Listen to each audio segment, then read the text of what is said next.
Praise the lord. प्रभु यीशु मसीह के मधुर नाम में आप सबको जय मसीह की।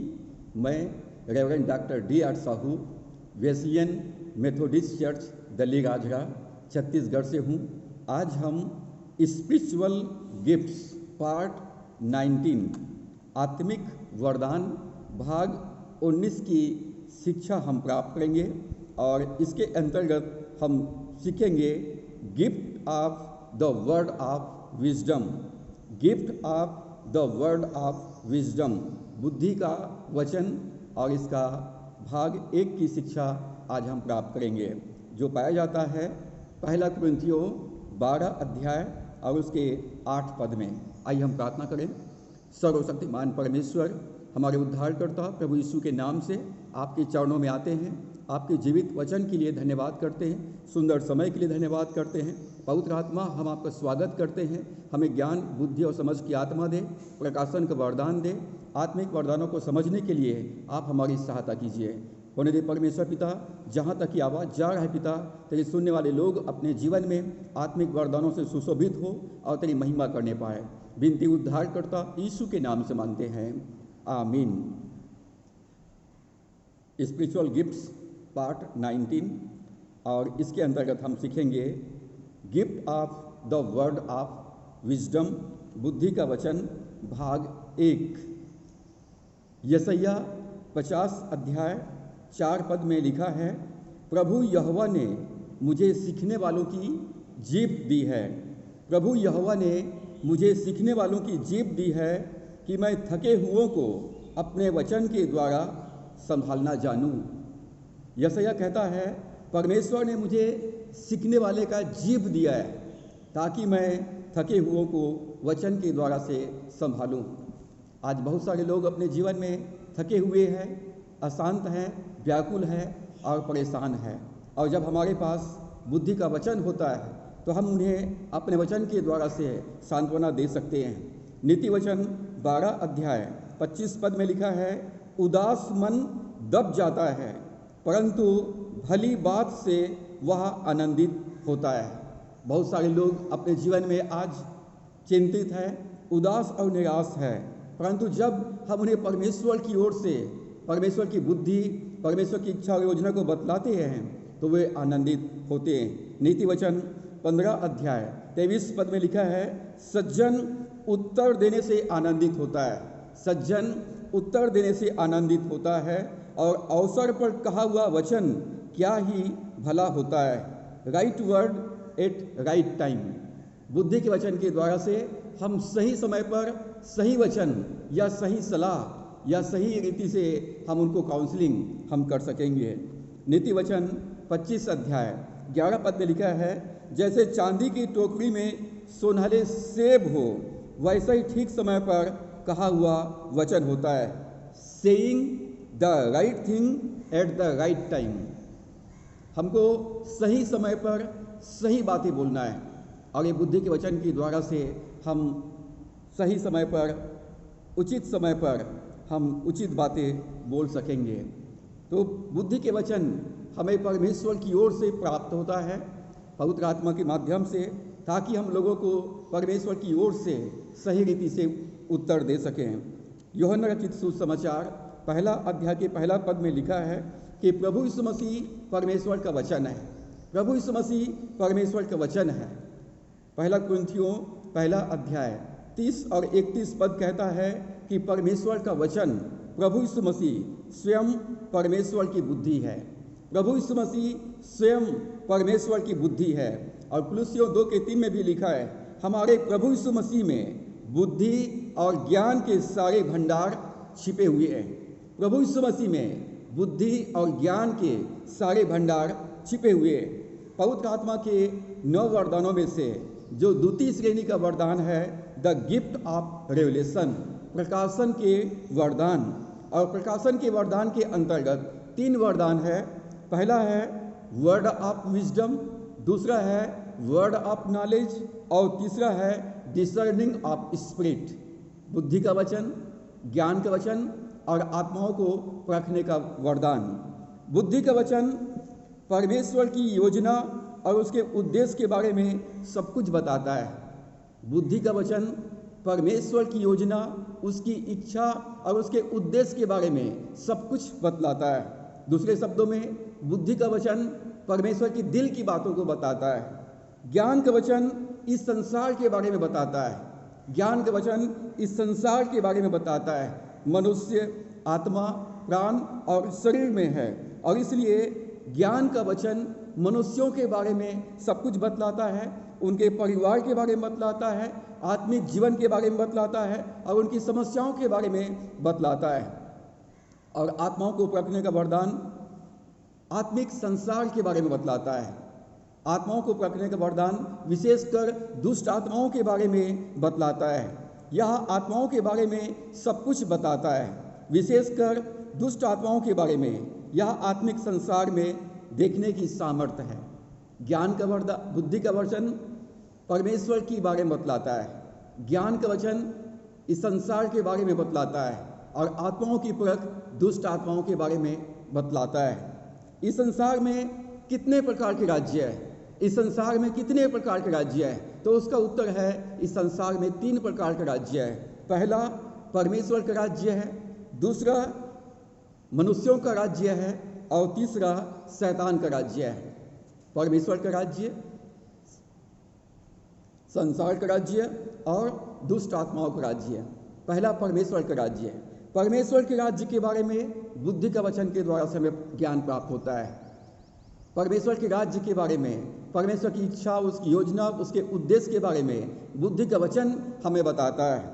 संसार के राज्य के बारे में, मनुष्यों के बारे में हमें ज्ञान का वचन के द्वारा से प्रकाशन प्राप्त होता है। और शैतान के राज्य के बारे में हमें आत्माओं को परखने का वरदान के माध्यम से हमें ज्ञान प्राप्त होता है कि कौन सी आत्मा काम कर रही है। प्रभु यीशु मसीह के पास और प्रभु यीशु मसीह के चेलों के पास प्रकाशन का वरदान था। आज प्रत्येक मसीह विश्वासियों के पास प्रकाशन का वरदान होना चाहिए। बुद्धि का वचन, ज्ञान का वचन और आत्माओं की पहचान होना चाहिए। हमको मालूम होना चाहिए कि परमेश्वर का मेरे जीवन के लिए क्या उद्देश्य है। हमें मालूम होना चाहिए इस संसार के राज्य के बारे में, और हमें मालूम होना चाहिए दुष्ट आत्माओं के बारे में, शैतान के बारे में। परमेश्वर की आंखें जलती हुई ज्वाला के समान हैं। परमेश्वर की आंखें जलती हुई ज्वाला के समान हैं। परमेश्वर प्रत्येक के हृदयों को जानता है। परमेश्वर प्रत्येक व्यक्ति के मन की बातों को जानता है, और प्रकाशन की वरदान के द्वारा से हमारी आंखें परमेश्वर की आंखें बन जाती है। जैसा परमेश्वर देखता है हम वैसे ही देखने लगते हैं। हम वैसे ही देखेंगे जैसा प्रभु यीशु मसीह देखता था। जिसके पास ज्ञान का वरदान है उसके पास निश्चित रूप से, जिनके पास ज्ञान का वरदान है उसके पास निश्चित रूप से बुद्धि का वरदान भी होगा। उनके पास बुद्धि का वरदान भी होगा। और जिसके पास बुद्धि का वचन है वो परमेश्वर की इच्छा और योजना को जानता है। यदि हमें समस्या के बारे में ज्ञान प्राप्त होता है तो हमें साथ ही समस्या का समाधान भी हमें मालूम होगा। यदि हम किसी व्यक्ति के जीवन के समस्याओं को जान लेते हैं तो हम साथ ही ये भी जान लेंगे कि उसके जीवन के लिए परमेश्वर की इच्छा और उसकी योजना क्या है। यूहन्ना रचित सुसमाचार पहला अध्याय 46 से 51 पद में प्रभु यीशु मसीह ने नतनिएल से कहा, नतनिएल तू सच्चा इस्राएली है। नतनिएल के बारे में प्रभु यीशु मसीह को ज्ञान प्राप्त हो गया, जान लिया कि ये सच्चा इस्राएली है और इसकी आत्मा में कोई कपट नहीं है। ज्ञान का वरदान। प्रभु ने नतनिएल से कहा, तू स्वर्गदूत को ऊपर जाते और मनुष्य के पुत्र के ऊपर उतरते देखेगा। बुद्धि का वचन। तो नतनिएल तू सच्चा इस्राएली है। ज्ञान का वचन। तू स्वर्गदूत को ऊपर जाते और मनुष्य के पुत्र के ऊपर उतरते देखेगा। बुद्धि का वचन। यूहन्ना रचित सुसमाचार पहला अध्याय 42 पद में जब अंद्रियास ने अपने भाई सिमोन अर्थात पतरस को जब प्रभु यीशु मसीह के पास में लाया तो प्रभु यीशु मसीह ने कहा, तू यूहन्ना का पुत्र समोन है। प्रभु ने कहा तू यूहन्ना का पुत्र समोन है। ज्ञान का वरदान, ज्ञान का वचन। तू कैफा अर्थात पतरस कहलाएगा। बुद्धि का वरदान। तू समोन है अर्थात गीली मिट्टी के जैसा है। ज्ञान का वरदान। तू कैफा अर्थात पतरस कहलाएगा, चट्टान कहलाएगा। बुद्धि का वचन। जब प्रभु यीशु मसीह यरूशलेम में यरीहो में प्रवेश करके जा रहा था और वहाँ जक्कई नाम एक मनुष्य था, लूका 19:1-10 पद में हम पाते हैं, जब प्रभु यीशु मसीह यरीहो में प्रवेश करके जा रहा था और वहाँ जक्कई नाम एक मनुष्य था जो चुंगी लेने वालों का सरदार था, टैक्स कलेक्टर था। वो यीशु को देखना चाहता था परंतु नाटा था, और अपने नाटेपन के कारण से वो प्रभु यीशु मसीह को देख नहीं पा रहा था, और इसलिए जिस मार्ग से प्रभु जाने वाले हैं उस मार्ग में आगे दौड़कर वो गुलर के पेड़ पर चढ़ जाता है और वहाँ से वो यीशु को देखना चाहता था। जब प्रभु यीशु मसीह गुलर के पेड़ के पास पहुँचा तो प्रभु यीशु मसीह ने कहा, जक्कई झट नीचे उतर आ, आज मुझे तेरे घर में रहना अवश्य है। ज्ञान का वरदान। प्रभु यीशु मसीह ने जक्कई के बारे में जान लिया। जक्कई यीशु को देखना चाहता था। प्रभु ने उसके मन की बातों को जाना और कहा, जक्कई नीचे उतर आ, मुझे आज तेरे घर में रहना अवश्य है। और जब जक्कई प्रभु यीशु मसीह के लिए भोजन की व्यवस्था किया और जब प्रभु यीशु मसीह भोजन कर रहे थे, जक्कई का हृदय खुल गया और जक्कई ने कहा, प्रभु यदि मैंने किस आधी संपत्ति मैं कंगालों को बांटता हूँ और यदि किसी का मैंने अन्याय के साथ में लिया है तो उसका 4 गुना लौटा देता हूँ। जक्कई अपना हृदय प्रभु के लिए खोल दिया और तब प्रभु ने कहा, आज इस घर में उद्धार आया है। बुद्धि का वचन। तो यहाँ पर हम पाते हैं कि ज्ञान का वचन और बुद्धि का वचन दोनों एक साथ कार्य करता है। ज्ञान के वचन के द्वारा से हम इस संसार के बारे में, मनुष्य के बारे में, उनकी समस्याओं के बारे में हम सब कुछ जान लेते हैं, और बुद्धि के वचन के द्वारा से हम परमेश्वर की इच्छा, उसकी योजना और उसके उद्देश्य को हम जान लेते हैं। प्रकाशन का वरदान 2 तरह से कार्य करता है। प्रकाशन का वरदान 2 तरह से कार्य करता है। पहला, यह वरदान उस व्यक्ति के बारे में सब कुछ बताता है जो भौतिक रूप से वहाँ पर मौजूद है। प्रकाशन का वरदान उस व्यक्ति के बारे में बतलाता है जो भौतिक रूप से यहाँ पर उपस्थित है, और दूसरा, यह वरदान उसके बारे में भी बताता है जो उस जगह पर नहीं है। प्रकाशन के वरदान के द्वारा से जो व्यक्ति यहाँ पर उपस्थित नहीं है, हम उसके बारे में भी जानकारी प्राप्त कर लेते हैं। मत्ती 21:2 पद में जब प्रभु यीशु मसीह को यरूशलेम में प्रवेश करना था तो प्रभु यीशु मसीह ने अपने चेलों को बुलाकर कहा, तुम सामने के गांव में जाओ और वहाँ पर चौराहे में एक गधी अपने बच्चे के साथ बंधा हुआ तुम्हें मिलेगा, उन्हें खोलकर मेरे पास लाओ। प्रभु यीशु मसीह ने को जब यरूशलेम में विजयी प्रवेश करना था तो प्रभु यीशु मसीह अपने चेलों को कहा कि सामने के गांव में जाओ, वहाँ पर चौराहे पर गधी का बच्चा बंधा हुआ तुम्हें मिलेगा, उसे खोलकर मेरे पास लेकर के आओ। प्रभु यीशु मसीह ज्ञान के वचन के द्वारा से, बुद्धि के वचन के द्वारा से जानता था कि वहाँ पर गधी अपने बच्चे के साथ बंधा हुआ है, और साथ ही प्रभु ने यह भी बताया, यदि कोई पूछे तो कहना प्रभु को इसकी प्रयोजन है। बुद्धि का वचन यहाँ पर कार्य कर रहा है। जब टैक्स लेने वालों ने प्रभु यीशु मसीह के घर में आए और प्रभु यीशु मसीह वहाँ पर नहीं थे परंतु पतरस था, और उन्होंने मंदिर का टैक्स के बारे में बातें किया, तो प्रभु यीशु मसीह ने पतरस से कहा, पतरस तू झील के किनारे जाकर बंसी डाल। पतरस मत्ती 17:27 पद में, तू झील के किनारे जाकर बंसी डाल और जो मछली पहले निकले उसे लेकर उसे ले, उसका मुंह खोलने पर तुझे एक सिक्का मिलेगा, उसी को लेकर मेरे और अपने बदले उन्हें दे देना। झील में मछली है और उसके मुंह में एक सिक्का है। प्रभु इसको जानता था और प्रभु ने पतरस से कहा, पतरस तू झील के किनारे जाकर बंसी डाल, वहाँ पर तुझे एक मछली मिलेगा, उसके मुंह को खोलना, तुम्हें एक सिक्का मिलेगा और उसको तुम अपने लिए और मेरे लिए टैक्स जमा कर दो। लूका 22:7-13 पद में चेलों के साथ फसह का अंतिम भोज करना था। प्रभु यीशु मसीह फसह का अंतिम भोज अपने चेलों के साथ करना चाहता था, और चेलों ने पूछा, प्रभु तू कहाँ चाहता है कि हम तेरे लिए फसह की भोज की तैयारी करें? तो प्रभु यीशु मसीह ने अपने चेलों से कहा, जाकर हमारे लिए फसह तैयार करो।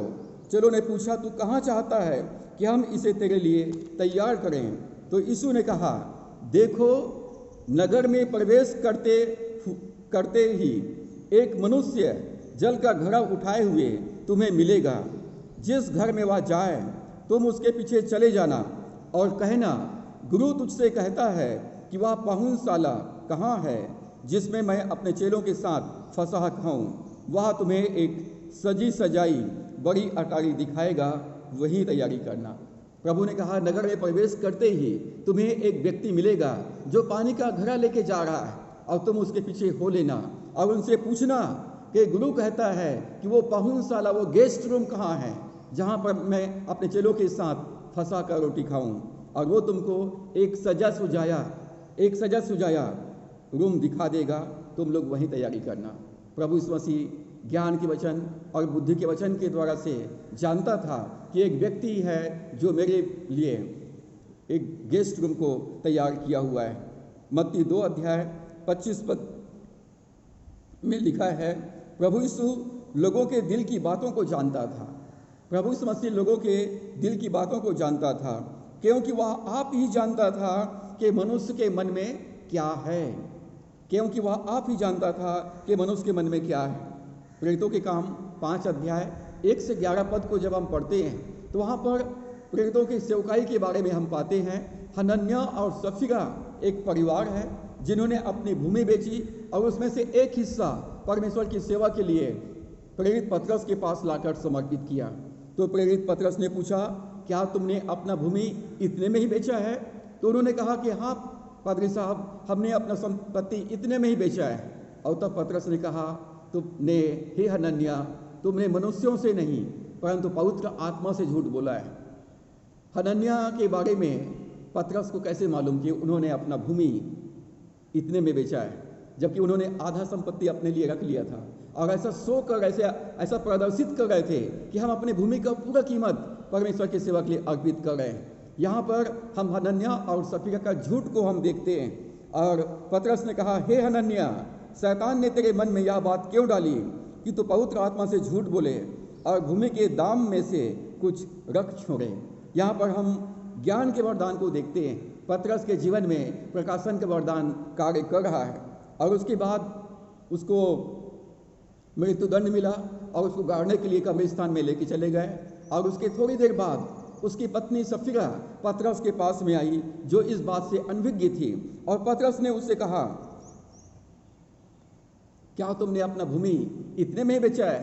तो सफीरा ने कहा, हाँ पादरी साहब, हमने भूमि इतने में ही बेचा है। और तब पतरस ने कहा, प्रेरितों काम 5:9 में, यह क्या बात है कि तुम दोनों ने प्रभु की आत्मा की परीक्षा के लिए एका किया। देख, तेरे पति के गाड़ने वाले द्वार ही पर खड़े हैं। तेरे पति के गाड़ने वाले द्वार पर ही खड़े हैं। ज्ञान का वरदान। और वे तुझको भी बाहर लेके जाएंगे। बुद्धि का वरदान। तो यहाँ पर हम पाते हैं कि ज्ञान के वचन और बुद्धि का वचन दोनों एक साथ कार्य कर रहे हैं। और सफीरा वहीं पर मर जाती है और उसको भी दफनाने के लिए लेके चले जाते हैं। तो ज्ञान के वरदान के द्वारा से हम लोगों के बारे में जानते हैं और बुद्धि के वचन के द्वारा से हम परमेश्वर की इच्छा और उसको योजना को हम जानते हैं। ये प्रकाशन का वरदान पुराने नियम के भविष्यवक्ताओं के सेवकाई में भी हम पाते हैं। दूसरा राजा 5 अध्याय 25 से 27 पद में एलिसा भविष्यवक्ता के साथ में भी यह वरदान काम कर रहा था।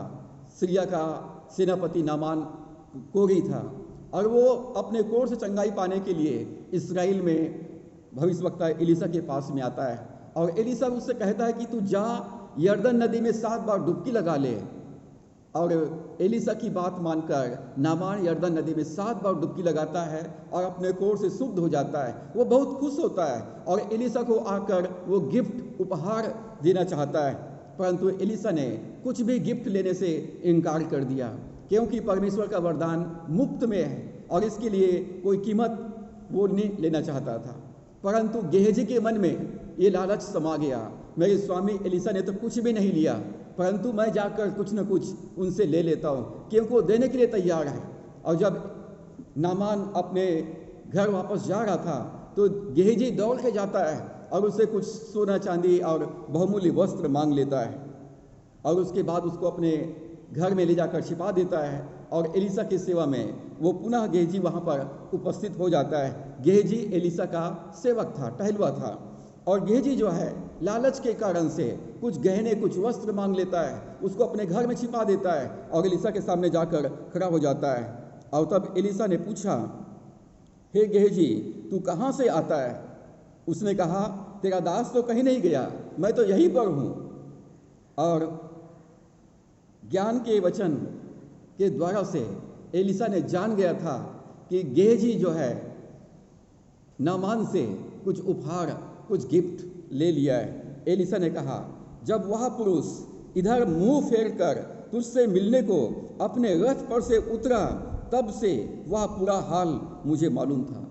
दूसरे शब्दों में एलिसा कह रहा है, जब तू दौड़ करके रथ के पास पहुंचा और तुमने नामान से गिफ्ट मांगा, तब वो व्यक्ति नीचे जब रथ में उतर रहा था, मेरी आत्मा वहां पर मौजूद था, मेरी आत्मा वहां पर मौजूद था, और मैं जानता हूं कि तुमने वो गिफ्ट ले लिया है। क्या यह समय चांदी या वस्त्र या जैतून या दाख की बाड़ियां, भेड़ बकरियां, गाय बैल और दास दासी लेने का है? एलिसा कहता है, मुझे पूरा हाल मालूम था। ज्ञान का वचन, इस कारण से नामान का कोर तुझे और तेरे वंश को सदा लगा रहेगा। तब वह हिमसा श्वेत होकर कोरी होकर उसके सामने से चला गया। जो कोर नामान को लगा हुआ था, वो कोर अब गेहजी को और उसके वंश को लगा रहेगा। परमेश्वर का न्याय है, परमेश्वर का दंड लालच के कारण गेहजी के जीवन में आया। बुद्धि का वरदान, ज्ञान के वचन के द्वारा से एलिसा ने जान लिया कि गेहजी ने लालच के करके नामान से गिफ्ट ले लिया है, और बुद्धि के वचन के द्वारा से परमेश्वर के न्याय की घोषणा किया। जो कोर नामान को लगा था, वो कोर अब तुझको और तेरे वंश को हमेशा लगा रहेगा। दूसरा राजा 6 अध्याय 8 से 22 पद में हम यहाँ पर पाते हैं कि अरामी सेना का राजा जो भी योजनाएं बनाता था इस्राएल के विरोध में, एलिसा भविष्यवक्ता उस योजना को इस्राएल के राजा को बतला देता था, और अरामी सेना का उनका जो योजना है वो फेल हो जाता था। और ऐसा कई बार हुआ। तब अराम के राजा ने अपने सैनिकों से पूछा, हम में से कौन है भेदिया जो इस्राएल के राजा को हमारे प्लान के बारे में बतला देता है? और तब वहाँ पर एक व्यक्ति ने कहा कि अराम की राजा का योजना जब फेल हो जाता था तो उन्होंने कहा कि इस्राएल में भविष्यवक्ता एलिसा है। अराम के राजा से कहा, इस्राएल में भविष्यवक्ता एलिसा है, वह इस्राएल के राजा को वे बातें भी बताया करता है जो तू सैन की कोठरी में बोलता है। जो तो अपने बेडरूम में बैठ करके जो योजना बनाता है, उस बात को भी एलिसा भविष्यवक्ता इस्राएल के राजा को बतला देता है। परमेश्वर बुद्धि के वचन के द्वारा से, ज्ञान के वरदान के द्वारा से अराम की राजा जो भी योजनाएं बनाता था, उन सारी योजनाओं को एलिसा भविष्यवक्ता प्रकाशन के वरदान से जान लेता था और उसको इस्राएल को बतला देता था। और इस प्रकार से इस्राएली अराम के सैनिकों से कई बार बच गया और उनकी योजनाओं को निष्फल कर दिया। हमें शत्रुओं के ऊपर जयवंत होने के लिए प्रकाशन के वरदान की आवश्यकता है। पहला कुरिन्थियों 12 अध्याय 8 पद में लिखा है, क्योंकि हर एक को आत्मा के द्वारा बुद्धि की बातें दी जाती है, given by the spirit the word of wisdom. पवित्र आत्मा के द्वारा से बुद्धि का वचन दिया जाता है। बुद्धि का वरदान नहीं लिखा है, वर्ड ऑफ विजडम, बुद्धि का वचन दिया जाता है। याकूब कहता है, यदि किसी को बुद्धि की कमी है तो यहोवा से मांगे, जो बिना उलाहना दिए सबको उदारता से देता है और उसको दी जाएगी। यदि बुद्धि की कमी है तो परमेश्वर से मांगे, मांगो तुम्हें दिया जाएगा, और परमेश्वर बुद्धि देगा, प्रकाशन का वरदान देगा, ज्ञान का वचन परमेश्वर देगा, आत्माओं की पहचान परमेश्वर देगा, और इस संसार में हम सही समय पर सही उत्तर हम लोगों को दे पाएंगे, हम सही समय पर सही कदम हम उठा पाएंगे। पहला राजा 3 अध्याय के 9 पद में जब गिबोन में सुलेमान ने परमेश्वर को बलिदान अर्पित किया तो परमेश्वर इस बात से बड़ा प्रसन्न हुआ, और परमेश्वर ने सुलेमान से कहा, हे सुलेमान, जो कुछ तू चाहता है मुझसे मांग और मैं तुझे दूंगा। और तब सुलेमान ने परमेश्वर से ज्ञान और बुद्धि का वरदान मांगा। परमेश्वर ने परमेश्वर से सुलेमान ने ज्ञान और बुद्धि का वरदान मांगा और इस बात से परमेश्वर प्रसन्न हुआ और उन्हें वो सब कुछ दिया जो सुलेमान ने नहीं मांगा था। जब हम परमेश्वर का ज्ञान, बुद्धि और समझ हम प्राप्त करते हैं तो परमेश्वर हमको आशीषित करता है, परमेश्वर इससे प्रसन्न होता है, क्योंकि अनंत जीवन यह है कि वो परमेश्वर को जाने और प्रभु यीशु मसीह को जाने। जब हम परमेश्वर के वचन से हम परिपूर्ण होते हैं, परमेश्वर हमें आशीषित करते हैं। 12वें पद में लिखा है, परमेश्वर ने कहा, मैं तुझे बुद्धि और विवेक से भरा मन देता हूँ। I will make you wise and intelligent. Suleman को परमेश्वर ने बुद्धि और विवेक से भरा हुआ मन दिया और सुलेमान का बुद्धि और उसे ज्ञान और उसके न्याय से की चर्चा पूरे पृथ्वी पर फैल गया था और सुलेमान ने हजारों नीति वचन लिखे। नीति वचन 2:6 में सुलेमान कहता है, क्योंकि बुद्धि यहोवा ही देता है, ज्ञान और समझ की बातें उसी के मुंह से निकलती है। ज्ञान और बुद्धि और समझ का स्रोत परमेश्वर है, समझ की बातें उसके मुंह से निकलता है। और इसलिए याकूब कहता है, जिसे बुद्धि कमी हो वो परमेश्वर से मांगे, जो बिना उलाहना दिए सबको बड़े उदारता से देता है और उसको दी जाएगी।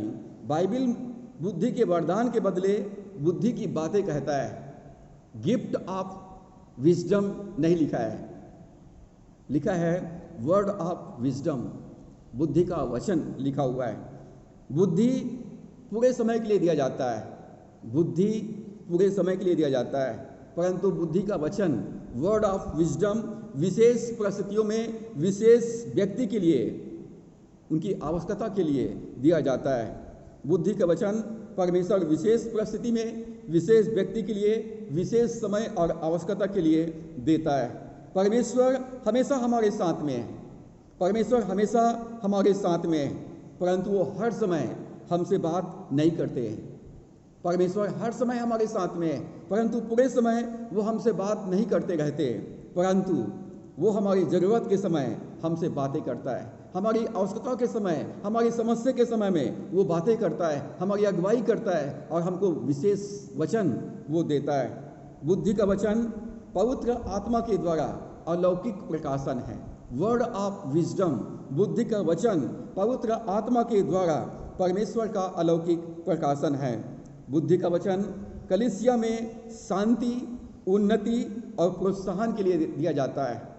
बुद्धि का वचन कलीसिया में शांति, उन्नति और प्रोत्साहन के लिए दिया जाता है। यह वरदान हमें इस योग्य बनाता है कि हम ईश्वरीय बुद्धि के अनुसार बोलें और कार्य करें। बुद्धि का वचन हमें इस योग्य बनाता है कि हम परमेश्वर की बुद्धि, परमेश्वर की इच्छा, परमेश्वर की योजना के अनुसार हम बोलें और वैसा ही कार्य करें। बुद्धि का वचन परमेश्वर की बुद्धि का एक हिस्सा है। बुद्धि का वचन परमेश्वर के संपूर्ण बुद्धि का एक हिस्सा है जो हमें पवित्र आत्मा के द्वारा से दिया जाता है। यह व्यक्ति को यह जानने के लिए तत्काल बुद्धि का वचन देता है कि वर्तमान परिस्थिति में क्या कहा जाए और क्या किया जाए।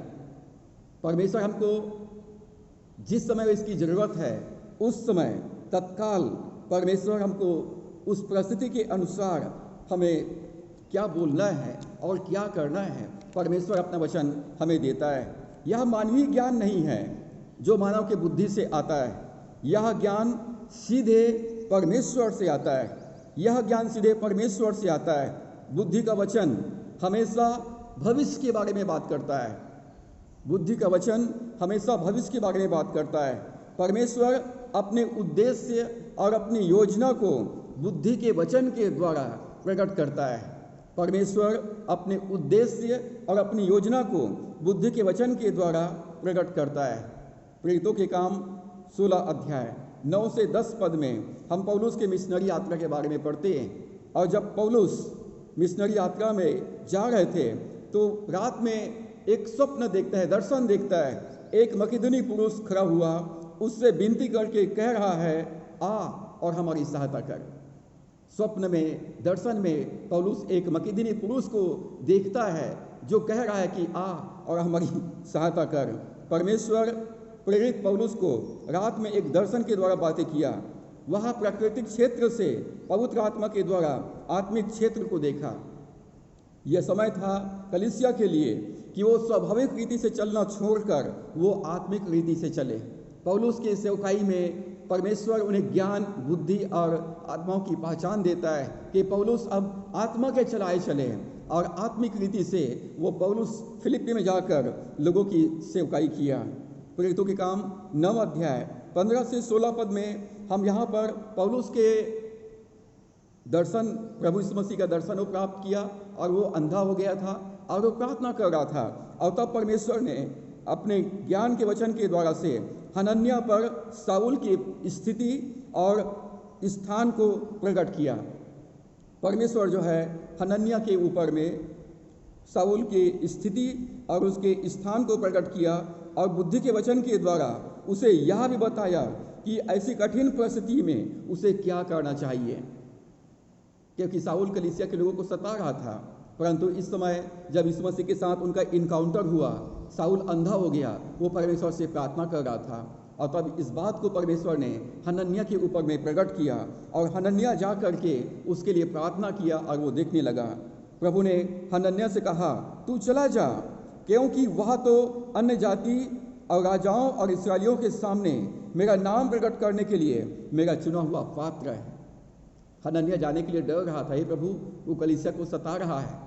तो प्रभु ने कहा, हे हनन्याह तू चला जा, अब वो अन्य जातियों के बीच में, राजाओं के बीच में और इस्राएलियों के सामने मेरा नाम प्रकट करने के लिए मेरा चुना हुआ पात्र है, और मैं उसे बताऊंगा कि मेरे नाम के लिए उसे कैसा कैसा दुख उठाना पड़ेगा। ज्ञान का वचन और बुद्धि का वचन परमेश्वर के संपूर्ण बुद्धि का सिर्फ एक हिस्सा है। उदाहरण के लिए, एक व्यक्ति कानूनी समस्या में फंस जाता है, एक व्यक्ति कानूनी समस्या में फंस जाता है और वो अपने वकील के पास जाता है और अपने वकील से सलाह लेता है, और उस व्यक्ति के समस्या को सुनकर वकील अपने क्लाइंट से, अपने ग्राहक से अपने बुद्धि और ज्ञान नहीं देता जो उसके पास में है। वो सारे कानून का ज्ञान और बुद्धि अपने क्लाइंट को, अपने ग्राहक को वो नहीं देता है, परंतु वकील जो है केवल उसकी समस्या से संबंधित बातें ही उनको बतलाता है और उनको सलाह देता है जो उनकी आवश्यकता है। और उसी प्रकार से परमेश्वर अपने संपूर्ण बुद्धि को हम पर प्रकट नहीं करता है, परंतु परमेश्वर विशेष परिस्थिति में, विशेष समय में और हमें क्या बोलना है, क्या करना है, परमेश्वर हमारी ज़रूरत के हिसाब से वचन देता है। और उसी प्रकार परमेश्वर जो सब बातों को जानता है, अपने बुद्धि के भंडार से बुद्धि के विशेष वचन या भाग को निकालता है जो उसके बच्चों के लिए आवश्यक है। बुद्धि का वचन परमेश्वर की बुद्धि का एक हिस्सा है। बुद्धि का वचन परमेश्वर की बुद्धि का सिर्फ एक हिस्सा है जो पवित्र आत्मा के द्वारा से हमें दिया जाता है। बुद्धि का वचन विशेष परिस्थितियों में विशेष बातें करता है, और इसलिए हमें निरंतर परमेश्वर पर डिपेंड रहना चाहिए, परमेश्वर की बाट जोते रहना चाहिए, परमेश्वर से अगुवाई मांगना चाहिए। परमेश्वर हमको बुद्धि का वचन देगा, अपनी इच्छा और अपनी योजना को हम पर प्रकट करेगा। दूसरे राजा 5 अध्याय 9 से 10 पद में जब नामान कोरी एलिसा के पास में आया चंगाई पाने के लिए, और तब एलिसा ने नामान से कहा, यरदन नदी में जाकर 7 बार डुबकी लगा ले। ये वर्ड परमेश्वर ने एलिसा के मन में डाला। सीरिया का सेनापति नामान तेरे पास आ रहा है, वो कोढ़ी है, और उससे तू कहना जा यरदन नदी में 7 बार डुबकी लगा ले। उन्हें विश्वास के साथ आज्ञा पालन करना था, और जब विश्वास के साथ आज्ञा पालन किया नामान कोढ़ी, तो अपने कोढ़ से शुद्ध हो गया। दूसरी तरफ लालच के कारण से गेहजी कोढ़ी हो गया। बुद्धि का वचन और ज्ञान का वचन दोनों एक साथ कार्य कर रहा है। ज्ञान का वचन सच्चाई को प्रकट करता है, मनुष्य के हृदय में क्या चल रहा है, उसके जीवन में क्या चल रहा है, वो किन समस्याओं का सामना कर रहा है। ज्ञान का वचन सच्चाई को प्रकट करता है, और बुद्धि का वचन हमें बताता है कि इस व्यक्ति के लिए परमेश्वर की क्या इच्छा और क्या योजना है। जब हमारे पास ज्ञान का वचन और बुद्धि का वचन होता है तो हम लोगों की समस्याओं को समझते हैं, साथ ही हम परमेश्वर की इच्छा और उसकी योजना को समझते हैं, और उसको हम उचित परामर्श, उचित सलाह परमेश्वर की ओर से हम दे सकते हैं, जो एक भविष्य भविष्यवाणी के रूप में उस व्यक्ति के लिए कार्य करता है। प्रकाशित वाक्य और उसके 2 और 3 अध्याय में हम पाते हैं कि जब यूहन्ना जो प्रभु यीशु मसीह का प्रेरित है वो पतमुस टापू पर था और वहाँ पर परमेश्वर ने उसको दर्शन में दिखाया कि परमेश्वर 7 कलीसियाओं के द्वारा वर्तमान की कलीसियाओं का स्थिति का प्रकाशन दिया। ये ज्ञान का वचन है। 7 कलीसियाओं का दर्शन दिखाया प्रभु ने। ये वर्तमान की कलीसिया का वर्तमान स्थिति है और परमेश्वर ने इन कलीसियाओं के लिए अपनी योजना और अपने उद्देश्य को प्रकट किया। यह बुद्धि का वचन है। यूहन्ना प्रेरित यूहन्ना के पास ज्ञान का वचन पहुंचा और बुद्धि का वचन पहुंचा और उसको उन्होंने लिखा। वर्तमान में कलीसिया की क्या स्थिति है और दूसरा परमेश्वर की क्या इच्छा और परमेश्वर की योजना है। बुद्धि के वचन का उपयोग लोगों को भविष्य के विपत्ति और न्याय का चेतावनी देने के लिए उपयोग किया जाता है। बुद्धि के वचन का उपयोग लोग भविष्य के विपत्ति और न्याय का चेतावनी देने के लिए उपयोग किया जाता है। जैसे परमेश्वर ने उत्पत्ति 6 से 8 अध्याय में हम पाते हैं जल प्रलय का वर्णन। परमेश्वर ने जल प्रलय के बारे में नूह को बताया कि नूह तो अपने और अपने परिवार के लिए एक जहाज बना। उसकी लंबाई, चौड़ाई, ऊंचाई और उसके पूरा नक्शा परमेश्वर ने दिया और नूह के माध्यम से परमेश्वर ने पूरे संसार को चेतावनी दिया कि यदि मन नहीं फिराओगे, पश्चाताप नहीं करोगे, अपने बुरे कामों से नहीं फिरोगे तो जल प्रलय के द्वारा से नाश हो जाओगे। परमेश्वर ने बुद्धि के वचन के द्वारा से अपनी योजना को नूह के ऊपर प्रकट किया और नूह और उसका परिवार अपने लिए जहाज बनाया और नूह उसका परिवार बचाया गया। प्रश्न है, बुद्धि के वचन क्या है? What is the word of wisdom? पहली बात, ये स्वाभाविक बुद्धि नहीं है। ये सांसारिक ज्ञान नहीं है जो हम पुस्तक पढ़ के प्राप्त करते हैं। ये नेचुरल विजडम नहीं है। दूसरा, यह वह बुद्धि नहीं है जो शैक्षणिक उपलब्धियों के द्वारा प्राप्त की जाए। यह वो बुद्धि नहीं है जो हम पुस्तकों को पढ़ के प्राप्त करते। यह बुद्धि अनुभव से नहीं की जाती है। जो हम सांसारिक जीवन में जो अनुभव से हम प्राप्त करते वो बुद्धि नहीं है। स्वाभाविक बुद्धि नहीं है, शैक्षणिक बुद्धि नहीं है, ये कोई अनुभव से प्राप्त बुद्धि नहीं है, ये बाइबल को समझने की बुद्धि भी नहीं है। हमने बाइबल के द्वारा से जो ज्ञान हमने प्राप्त किया है वो ज्ञान भी, वो बुद्धि भी नहीं है। यह स्वभाव में अलौकिक है। ये सुपरनेचुरल है जो उचित समय पर उचित वचन दिया जाता है। ये पवित्र आत्मा के इच्छा के अनुसार दिया जाता है। पवित्र आत्मा के इच्छा के अनुसार दिया जाता है। बुद्धि का वचन विशेष आवश्यकता या स्थिति में दिया जाता है। बुद्धि का वचन विशेष आवश्यकता या स्थिति में दिया जाता है। यह बुद्धि का वरदान नहीं है बल्कि बुद्धि का वचन है। यह बुद्धि का वरदान नहीं परंतु बुद्धि का वचन है। नीति वचन 9 अध्याय पहला पद में लिखा है, बुद्धि ने अपना घर बनाया और उसके 7 खंभे गढ़े हुए हैं। बुद्धि ने अपना घर बनाया। बुद्धिमान ने चट्टान पर अपना घर बनाया और उसका घर स्थिर रहा। और यहाँ पर सुलेमान कहता है बुद्धि ने अपना घर बनाया और उसके 7 खंभे गढ़े हुए हैं। और याकूब 3 अध्याय 17 पद में लिखा है, 7 mark of the gods wisdom. 7 marks of the gods wisdom, परमेश्वर के बुद्धि के 7 चिन्ह या ज्ञान या गुण। परमेश्वर के बुद्धि के 7 चिन्ह या गुण।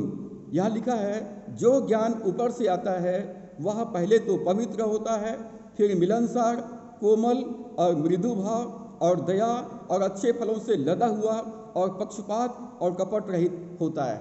यहाँ पर हम परमेश्वर के बुद्धि के या बुद्धि के वचन के 7 गुण या 7 चिन्ह को हम पाते हैं।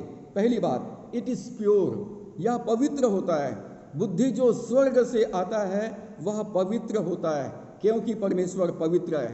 प्रभु यीशु ने मत्ती 5:8 में कहा, धन्य है वे जिनके मन शुद्ध होते हैं। दूसरा, इट इज पीस लविंग, ये मिलनसार होता है। मिलनसार लोगों के जीवन में शांति लाते हैं। बुद्धि का वचन लोगों के जीवन में परमेश्वर की इच्छा और योजना को बतलाने के द्वारा से वो शांति लाते हैं। नीति वचन 14:30 में लिखा है, शांत मन तन का जीवन है। शांत मन तन का जीवन है, परंतु मन के जलने से हड्डियां भी जल जाती है। Peace of mind makes the body healthy. जब हमारा मन शांत होता है तो हम स्वस्थ होते हैं, और बुद्धि के वचन के द्वारा से परमेश्वर हमसे बात करके हमको हमारे जीवन में शांति लाता है। पहली बात, यह पवित्र होता है। दूसरा, ये शांति लाता है। और तीसरा, इट इज़ जेंटल, ये कोमल होता है। मुश्किल लोगों से निपटने के लिए हमें इसकी आवश्यकता होती है। क्रिटिकल लोग, जब उनका सामना करना है तो हमको बहुत ही कोमल होना है, और उन लोगों से व्यवहार करने के लिए ये वरदान हमारी सहायता करता है।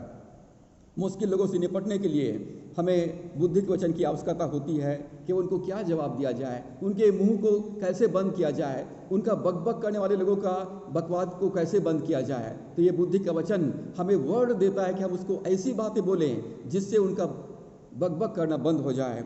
यदि आप इस पर विश्वास करते हैं तो आप कोमल होंगे। भजन संहिता 103 के 10 पद में लिखा है, उसने हमारे पापों के अनुसार हमसे व्यवहार नहीं किया और न हमारे अधर्म के कामों के अनुसार हमको बदला दिया है। प्रभु यीशु मसीह कोमल था। परमेश्वर ने हमारे पापों के अनुसार हमसे व्यवहार नहीं किया और न हमारे अधर्म के कामों के अनुसार हमको बदला दिया है, परंतु उसने हमको क्षमा किया है।